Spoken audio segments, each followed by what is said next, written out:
یہ جو میری قوم کی لڑکیاں ہیں یہ تمہارے لیے جائز اور پاک ہیں، تو اللہ سے ڈرو اور میرے مہمانوں کے بارے میں مجھے بے آبرو نہ کرو۔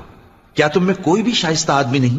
وہ بولے تم کو معلوم ہے کہ تمہاری ان بیٹیوں کی ہمیں کچھ حاجت نہیں، اور جو ہماری غرض ہے اسے تم خوب جانتے ہو۔